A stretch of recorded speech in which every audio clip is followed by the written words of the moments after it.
E por fim chegamos então aqui na América do Sul para falar da civilização incaica, dos Incas, que vão viver aproximadamente por volta de 3000 antes de Cristo até 1500 depois de Cristo. Os Incas são dizimados pela invasão dos espanhóis. Eles vão viver na região do atual Peru, Chile, Bolívia e também no Equador, mas especificamente na região da Cordilheira dos Andes, como tu pode observar nesse mapa aqui. Nessas terras altas, eles vão começar suas vidas simples, como camponeses e pastores, e vão erguer a cidade de Cusco, no atual Peru. Aos poucos eles foram ampliando seus domínios, eles foram se espalhando. Em meados do século XV nós vamos ter uma grande expansão territorial, onde eles vão conquistar outros povos que viviam próximo a essa capital, Cusco. E assim então eles vão fundar um império, o Império Incaico, que vai ter com um sujeito chamado Pachacuti o seu primeiro imperador. No processo de formação do império, os incas eles vão acabar assimilando elementos de outras culturas, inclusive o Quechua, que é a língua que mais tarde vai se espalhar por toda essa região andina.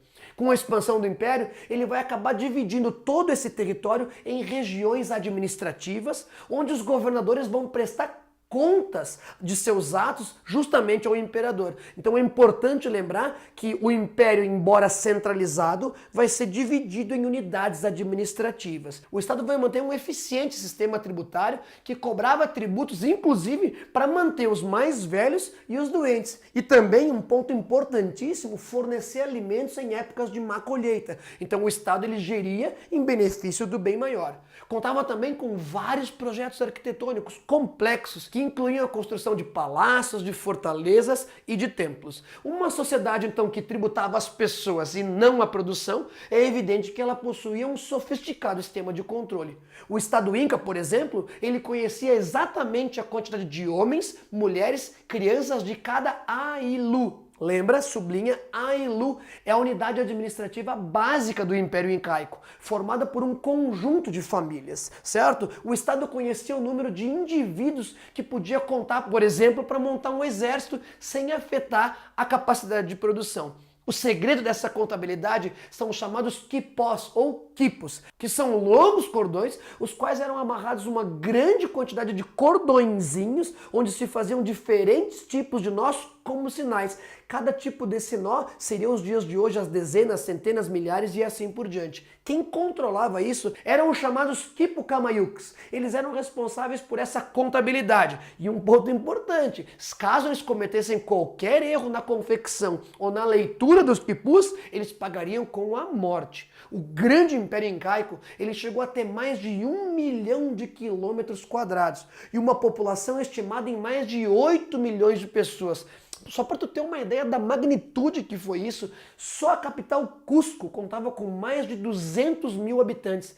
Era maior que muitas cidades europeias contemporâneas à civilização incaica. As grandes cidades do Império eram ligadas por um eficiente sistema de estradas construídas pelo Estado. E normalmente essas estradas eram pavimentadas com pedras e argila. Assim então facilitava as relações comerciais, o transporte de produtos e inclusive contava com um eficiente sistema de correio. Por volta do século XVI, momento em que marca a chegada dos espanhóis à América, a civilização incaica sofre uma série de conflitos de ordem interna. É nesse momento de conflito interno que o colonizador espanhol chega aqui na América. Inclusive, eles vão se aproveitar dessa instabilidade e vão empreender um violento processo de dominação, principalmente no final do século XVI, onde então os remanescentes da civilização incaica vão ser subordinados aos espanhóis após a morte do seu grande líder, Tupac Amaru I. A sociedade incaica era rigidamente estratificada. No topo da sociedade está o imperador, intitulado de Inca, ou o Filho do Sol, que era reverenciado e respeitado por todos. Logo abaixo nós temos a nobreza, do qual vão sair os governantes e os sacerdotes e também os chefes militares. Compondo a maior parte da população tem os ailus, que são os camponeses, artesãos, comerciantes e também os profissionais liberais, como médicos, contabilistas, guerreiros, ceramistas, tecelões e também os ourives. Um ponto importante é que os grupos profissionais, além do imperador e dos nobres, viviam em cidades e eram ajudados pelo governo. Já os camponeses, a maior parte da população, eles moravam em aldeias rodeadas de campos de cultivo e de pastoreio e viviam oprimidos por diferentes tributos. E na base nós temos os Yanaconas, que eram escravos selecionados para proteger os seus senhores. Embora a escravidão não fosse uma coisa comum na América pré-colombiana, em alguns casos bem específicos poderiam existir essa condição. Por habitar nessas regiões montanhosas, eles vão construir os terraços na forma de imensas escadas, como essa que vocês estão vendo, certo? É ali que eles vão praticar a agricultura. Os camponeses, eles ficavam organizados, como a gente viu antes, em ailus, que são esses grupos, essas unidades administrativas.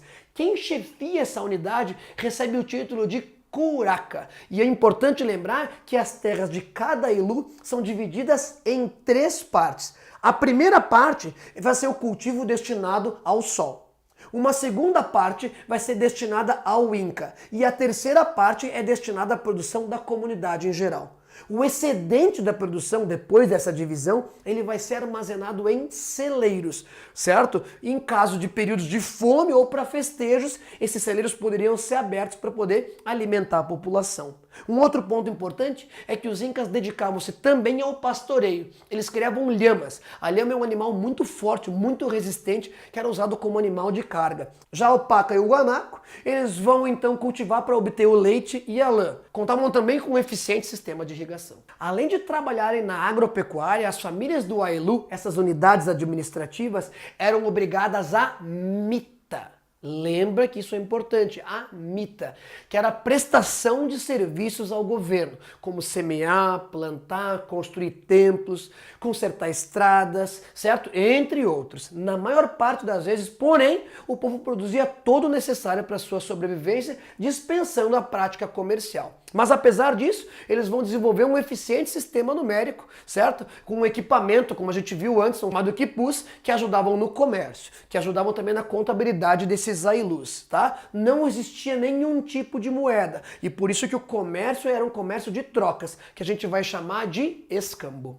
Os incas eram politeístas e extremamente religiosos. Eles viam o sol e a lua como entidades divinas, as quais então suplicavam as suas bênçãos. O principal deus, o deus criador de tudo, chamava-se Viracocha, o criador que era pai e mãe do sol e da lua. Os incas também acreditavam que o criador era quem dirigia os destinos, os planos invisíveis. O deus sol, Inti, era o deus masculino e acreditavam que o rei descendia dele. Atribuíam então ao deus sol qualidades espirituais transmitidas à mente pela mastigação da folha da coca. Daí as profecias que justificavam a criação de templos sagrados construídos nas encostas íngremes das montanhas andinas. Sacrificavam lhamas, porquinhos da Índia e também sacrificavam vítimas, principalmente nos grandes templos. Lembrando que o sacrifício humano também não era muito comum na civilização incaica.